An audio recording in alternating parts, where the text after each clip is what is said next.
لا تزول قدم ابن آدم من عند ربه یوم القیامہ۔ السلام علیکم دوستوں، میں آپ لوگوں کے سامنے مولانا عبدالغفار صاحب سلفی کا ایک بہترین بیان لے کر آ چکے ہیں، جس میں مولانا عبدالغفار صاحب سلفی نے ہم نوجوانوں کے متعلق کچھ ایسی باتیں ذکر کی ہیں جس کو سن کر آپ کے دل میں ٹھنڈک ضرور پہنچیں گے۔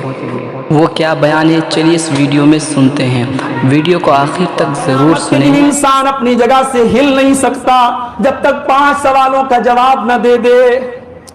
وہ جواب عبدالغفار کو بھی دینا ہے، مولانا فاروق عمری صاحب کو بھی دینا ہے، میرے نوجوان بھائیوں آپ کو بھی دینا ہے، امیروں کو بھی دینا ہے، غریبوں کو بھی دینا ہے، علماء کو بھی دینا ہے، اور کم پڑھے لکھے لوگوں کو بھی دینا ہے۔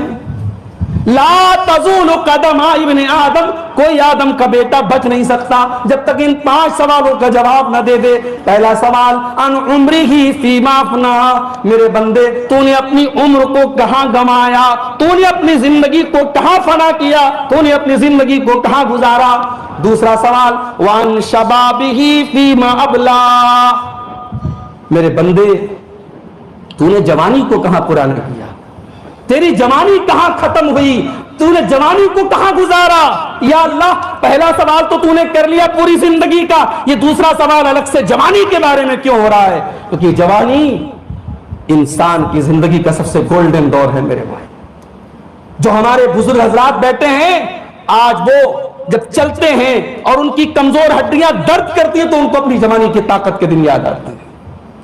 عربی میں ہم لوگوں نے نحو کی کتابوں میں پڑھا تھا کہ لیتا جو ہوتا ہے نا، وہ ایسی چیز کی آرزو کرنے کے لیے آتا ہے جو ممکن نہ ہو۔ تو ہم نے عربی نحو کی کتابوں میں پڑھا تھا، لیت الشباب یعود، کاش کہ جوانی لوٹ آتی۔ جوانی کبھی لوٹ کے نہیں آتی، یہ ناممکن ہے۔ جوانی کبھی دوبارہ نہیں ملے گی میرے بھائی۔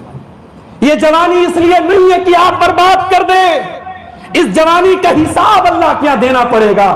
اسی جوانی میں خالد بن ولید اللہ کی تلوار بنے تھے، اسی جوانی میں مصعب بن عمیر نے اپنا فیشن چھوڑ کے اپنی زندگی کو اللہ کے دین کے لیے وقف کیا تھا، اسی جوانی میں اسامہ بن زید کو نبی نے لشکر کا کمانڈر بنایا تھا، اسی جوانی میں عثمان غنی اپنی نظروں کو شرم و حیا سے بھرتے ہیں اور اپنے آپ کو غیرت اور حیا کا علمبردار بناتے ہیں۔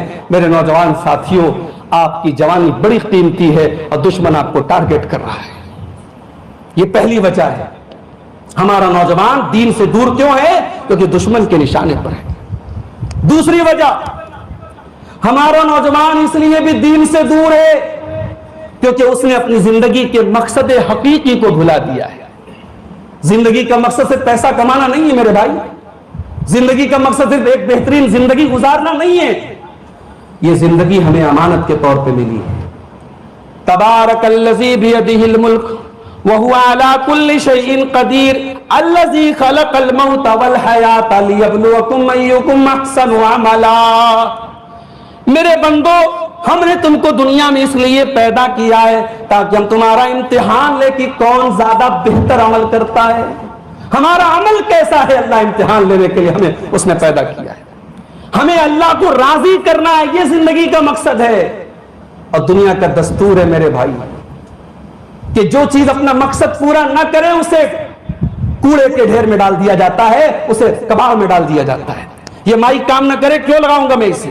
یہ گھڑی کام نہ کرے، کیوں کڑائی میں پہنوں گا اسے؟ یہ کیمرہ کام نہ کرے، کیوں ریکارڈنگ اس سے کی جائے گی؟ ہر چیز کا ایک مقصد ہوتا ہے۔ ہماری زندگی کا مقصد کیا ہے؟ اللہ کو راضی کرنا ہے۔ قل ان صلاتی و نسکی و محیای و مماتی للہ رب العالمین، اے نبی آپ کہہ دیجئے میرا جینا اللہ کے لیے، میرا مرنا اللہ کے لیے، میری نماز اللہ کے لیے، میری قربانی اللہ کے لیے، میری زندگی کا مقصد تیرے دین کی سرفرازی، میں اسی لیے مسلمان، میں اسی لیے نمازی۔ آج ہمارا نوجوان اپنی زندگی کے مقصد کو بھول گیا ہے۔ زندگی میں صرف انجوائے کرنا ہے، مزہ لینا ہے۔ ارے مزہ لینا اور انجوائے کرنا یہ مومن کی زندگی کا مقصد نہیں ہے۔ شریعت کی حد میں رہ کے آپ مزہ لیں، شریعت منع نہیں کرتی، مگر آپ مقصد زندگی کو بھول جائیں۔ ہر وہ مزہ، ہر وہ لطف، ہر وہ انجوائمنٹ، ہر وہ انٹرٹینمنٹ جو آپ کو آپ کے مقصد سے دور کر دے وہ حرام ہے میرے بھائی۔ اگر کرکٹ کا میچ آپ کو نماز سے دور کر دے وہ کرکٹ کا میچ آپ کے لیے حرام ہے۔ اگر آپ کا موبائل آپ کو اللہ کے ذکر سے غافل کر دے اس موبائل کا استعمال آپ کے لیے حرام ہے۔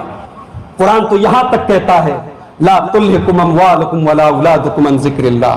مال بڑی امپورٹنٹ چیز ہے, اولاد بڑی محبوب چیز ہے, مگر خبردار تمہارا مال تمہیں اللہ کے ذکر سے غافل نہ کرے, تمہاری اولاد تم کو اللہ کے ذکر سے غافل نہ کرے. تو ہمارا نوجوان دین سے دور ہے, اس کی دوسری وجہ یہ ہے. تیسری وجہ, ہمارا نوجوان دین سے دور کیوں ہے؟ اس لیے کہ آج یہ دنیا پرست بن چکا ہے. دنیا کمانا برا نہیں ہے, معاف کرنا. یہ 4 مالے کی مسجد لوگوں کے چندے اور تعاون سے بنی ہے. یہ کاروباری لوگ نہ ہوتے, یہ تجارت کرنے والے لوگ نہ ہوتے تو آج اتنی شاندار مسجد وسیع میں کھڑی نہ ہوتی. یہ مدارس, یہ دعوتی مرکز, یہ مسجدیں, یہ سب اصحاب ثروت اور اصحاب خیر کی کہ چندے اور تعاون سے چل رہی ہیں. دنیا کمانا برا نہیں ہے میرے بھائی, دنیا کمانے کو اپنی زندگی کا مقصد بنا لینا یہ برا ہے. کیا صحابہ نے پیسہ نہیں کمایا تھا؟ عبد الرحمن بن عوف, آج تک آپ نے سنا ہوگا صحابہ پھٹا پرانا کپڑا پہنتے تھے, پیون لگا کپڑا پہنتے تھے. کبھی ان صحابہ کی بھی زندگی پڑھو جو کروڑ پتی تھے. عبد الرحمن بن عوف اس زمانے کے ملینئر بلینئر تھے, کروڑ پتی ارب پتی تھے, اور کہتے ہیں اتنی برکت دی تھی مجھے اللہ نے کہ پتھر کے نیچے بھی ہاتھ ڈالتا تھا تو مجھے امید نکلتی تھی کہ سونا نکلے گا. بہت برکت دی تھی اللہ نے. مدینہ میں آئے تھے, زیرو تھے. صحابہ نے زیرو سے شروعات کی تھی. مکہ سے مدینہ آئے تھے, 1 پیسہ ہاتھ میں نہیں تھا اور فری میں سب مل رہا تھا. حضرت سعد بن ربی جو انصاری بھائی ان کے ساتھ جن کا اللہ کے نبی نے بھائی چارہ کیا تھا, انہوں نے کہا کہ عبد الرحمن یہ میری 4 بیویاں ہیں, تم کسی ایک کو پسند کر لو, میں طلاق دے دیتا ہوں, عدت کے بعد تم نکاح کر لینا. تم نئے ہو مدینہ میں, رشتہ ملے نہ ملے میں تمہارے لیے قربانی دے دوں گا, تم نکاح کر لینا. تمہیں گھر چاہیے, میرا گھر ہے, آدھا تم لے لو. یہ میرے کھجوروں کے باغ ہے, محنت میں کروں گا, کام میں کروں گا, جو پیداوار ہوگی آدھی تم لے لینا. فری میں گھر بس رہا ہے, فری میں مال مل رہا ہے. مگر صحابہ خوددار تھے. مسلمانوں, تمہارے نبی کے صحابہ نے یہ سبق بھی دیا ہے کہ اپنی خودداری کو کبھی ختم مت کرنا. آج ہم اس دور سے گزر رہے ہیں, کہ چند ٹکوں کے بدلے آج ہمارا کتنا مسلمان نوجوان ہے, چند ٹکوں کے بدلے آج وہ اپنے دین کو چھوڑ رہے, مرتد ہو رہے ہیں. اور ہماری کتنی بہنیں ہیں جو آج کسی غیر مسلم کے ساتھ, کسی مشرک کے ساتھ پیار اور محبت کی میٹھی میٹھی باتوں میں آ کر کے اپنا دین چھوڑ کے چلی جاتی ہیں. دین اتنا سستا نہیں ہے, دین اتنا حقیر نہیں ہے کہ چند سکوں میں دین کو بیچ دیا جائے. یہ دین اللہ کی سب سے قیمتی دولت ہے میرے بھائی. اللہ نے ہمیں مسلمان بنایا, توحید پر بنایا. جب گھر سے نکلو اور شرک کے بازاروں کو دیکھو تو 1000 بار اللہ کا شکر ادا کرو کہ رب نے ہمیں توحید پر بنایا, رب نے اپنے دین پر ہمیں چلنے کی توفیق عطا فرمائی. میرے بھائیوں, آج ہمارا نوجوان دنیا پرست بن چکا ہے. اور مجھے نبی کی وہ حدیث یاد آتی ہے. آپ نے فرمایا مل فقر اخشی علیکم, اے میرے صحابہ مجھے اس بات کا ڈر نہیں ہے کہ تم غریب ہو جاؤ گے, مجھے اس بات کا ڈر نہیں ہے کہ تم میرے بعد غریب ہو جاؤ گے. ولیکن اخشی ان تبسط علیکم الدنیا کما بسطت علی من کان قبلکم, مجھے ڈر ہے اس بات کا کہ دنیا تمہارے لیے پھیلا دی جائے گی اور دنیا کے چکر میں تم لڑنے لگو گے, مقابلہ کرنے لگو گے, اور دنیا تم کو ہلاک کر دے گی جیسے تم سے پہلے کے لوگوں کو ہلاک کی تھی.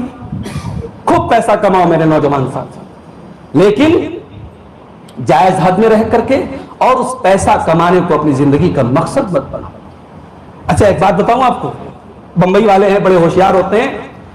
مرد کس کو کہتے ہیں؟ ہم سے کوئی پوچھے صاحب مرد کس کو کہتے ہیں, تو ہمارے یہاں مردانگی کی اپنی اپنی ڈیفینیشن ہے کہ صاحب مرد وہ ہے, مرد وہ ہے, مرد وہ. قرآن میں مرد اللہ نے کسے کہا ہے؟